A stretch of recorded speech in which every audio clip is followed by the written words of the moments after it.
Hello students. तो हम लोग अब इसमें कुछ प्रैक्टिस करेंगे। जो प्रीवियस ईयर के क्वेश्चन पेपर जो आए हुए हैं उनको सॉल्व करेंगे, जो SSC GD, SSC GD, MTS और सीजीएल में आए हुए हैं। तो ये सभी मोस्टली जितने भी सेंटेंस है वो सभी के सभी या तो एडजेक्टिव और वर्ब इसी पर ही बेस्ड है। तो आप लोग अगर आपके टेंस क्लियर हैं और आपको एडवर्ब और एडजेक्टिव की जानकारी है, प्रीपोजिशन की जानकारी है, तो आप इसे अच्छे से सॉल्व कर सकते हैं। तो अभी हम लोग स्टार्ट कर रहे हैं और इसमें मोस्ट ऑफ क्वेश्चन को सॉल्व करेंगे और सारी बात को समझेंगे। तो पहला क्वेश्चन है, Shivakshi is famous for its dash box industry and I am unable to find a dash for my purple dress. तो शिवाक्षी एक प्लेस है और एक्चुअली एक कॉन्टेस्ट ऑफ गेम है जिसमें मैच बॉक्स होता है। तो हम मैच वहाँ पर भी आता है, तो हम ये कह सकते हैं कि यहाँ पर हम मैच बॉक्स कर सकते हैं। तो मैच बॉक्स, तो आपका जो आंसर है ये आपका बी आंसर है, क्योंकि ये मैच बॉक्स है। तो मैच बॉक्स में क्या है कि दो जगह मैच बॉक्स इस्तेमाल करना है। आपको कभी कभार बता दिया जाएगा या तो एक ही या फिर एक ही वर्ड दोनों जगह इस्तेमाल होना है। तो यहाँ पर दे रखा है कि Shivakshi is famous for box industry and I am unable to find a match for my purple dress. तो मैच जो वर्ड है हमें दो जगह यूज किया गया है। एक मैच है इंडस्ट्री के लिए और दूसरा है ड्रेस के लिए, जो कि एक तरीके से मिलान के लिए है। तो mostly match is the most appropriate answer for this. तो आंसर हो जाएगा आपका बी। नेक्स्ट,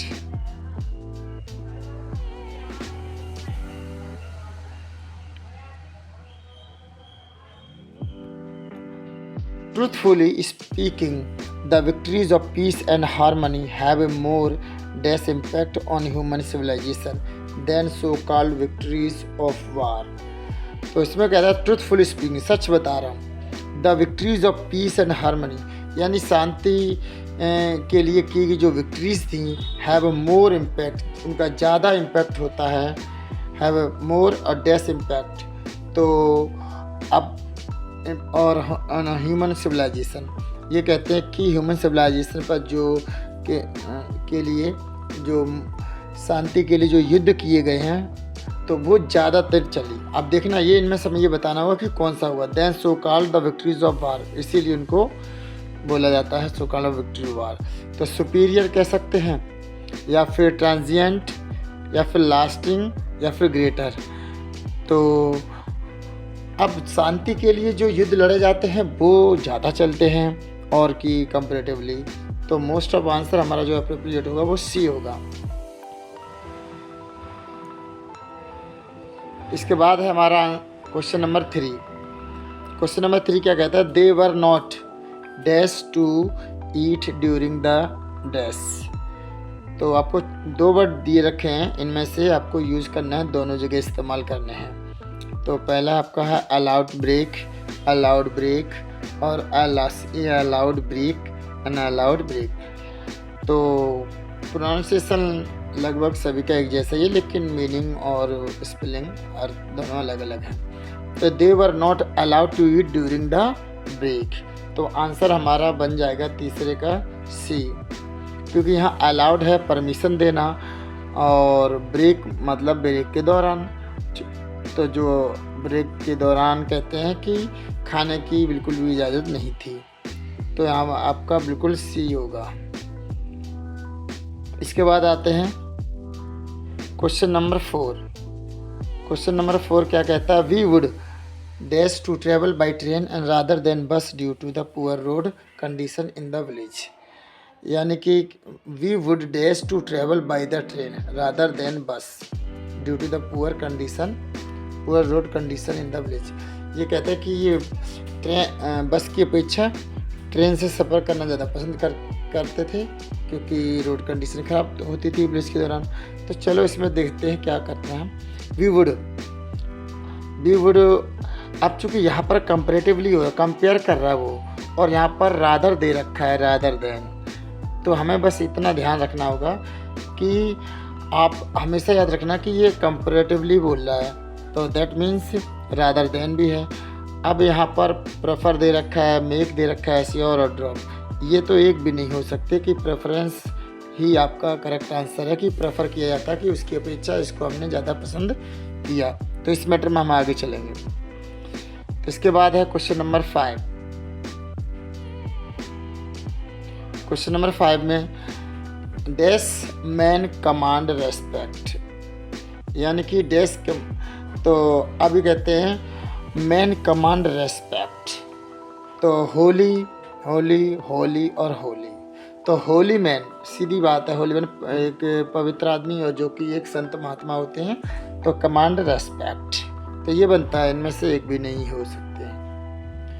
तो सीधी सी बात है, क्योंकि it is connected with the dedicated to a religious deity, जिन्हें हम संत महात्मा कहते हैं। तो यहाँ पर उन्हीं के लिए इस्तेमाल किया गया holy man command respect, so it is the most appropriate answer.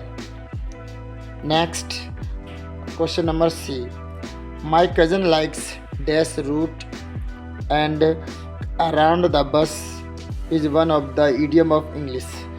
तो अराउंड द बस, तो ये एक इडियम होता है, इसमें ऐसा लिखा जाता है beat about the bush, beat around the bush.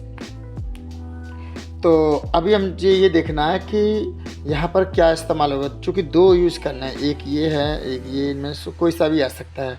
तो my cousin likes beetroot, तो बीट यहाँ बनता है, चुकंदर बीट रूट को पसंद करना है, और फिर आपका जो बीट आता है ये वाला, जो कि इसमें फिट होगा, क्योंकि अराउंड द बस, यानी कि एक इडियम्स बनता है जिसका मतलब होता है बेकार की इधर उधर की बातें करना। तो हमारा आंसर बिल्कुल करेक्ट होगा ये सी, जिसमें आपको बीट रूट मिल जाएगा एक, जो कि सलजम है, और ये बीट इसका जो कि इडियम में यूज होता है, इडियम में यूज होता है। आगे चलेंगे। Next, he is an absolutely dash man, he is an absolutely man, वो इस तरह का आदमी है। किस तरह का आदमी है? चेस्ट और क्रेज्ड। तो 7 में हम देखते हैं किस तरह का आदमी है। इनमें से 4 ऑप्शन दे रखे हैं।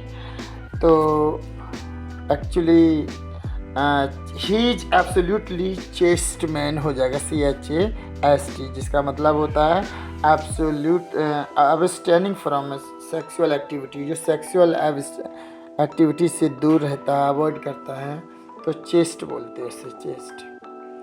तो मोरली प्योर कह सकते हैं। तो he the man is abstaining from sexual activities, और chaste is the most appropriate answer of this question number 7। तो यही आंसर आपका हो जाएगा। Now next question is here, he needed is intelligent, इसका मतलब है he indeed is intelligent who dash है this and succeeds in making all work truly great। तो he who dash this and succeeds in making all work truly great। तो इसमें हमें क्या करना है कि इसके ऑप्शन चेक कर लेते हैं क्या मांग रहे हैं। ABC, ए है आपका जो नोटिसेस और नोटिसिंग। तो यहाँ बनता है नोटिसेस का मतलब होता है किसी भी चीज़ के लिए अवेयर होना, जानकारी होना, तो समथिंग। तो here present tense is used, तो यहाँ पर प्रेजेंट टेंस यूज होना चाहिए, तो आपका सी आंसर करेक्ट होगा। क्वेश्चन नंबर 10 है, my brother apples during his fast. Fast माना होता है दौड़ने वाला, फास्ट नहीं, तेज। यहाँ एक्चुअली फास्ट है और दैट मीन्स व्रत रखना इस टाइप का। तो कहता है कि my brother dash apples during his fast. क्या हो सकता है? एट खाना, ईट 8, 8 और एट और 8 और 8। तो आपका पहला ही आंसर सही है, क्योंकि इसमें पहले तो वर्ब आनी चाहिए, एट खाया और 8 यानी कि संख्या में, तो एप्पल्स दे रखा है यानी ये प्लूरल है, तो 8 सही है, तो हमारा पहला ही आंसर करेक्ट हो जाएगा। तो क्वेश्चन नंबर 9 पे चलते हैं।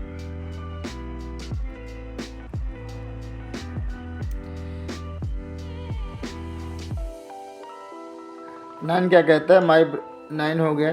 The 10 number, the minister was suppose to dash the gathering located at the dash of hotel Mao inn. ये कहते हैं मिनिस्टर वाज सपोज, मिनिस्टर के बारे में सोच रहे, ये मान रहे हैं कि वो कहाँ गैदर हो सकता है, रुक सकता है।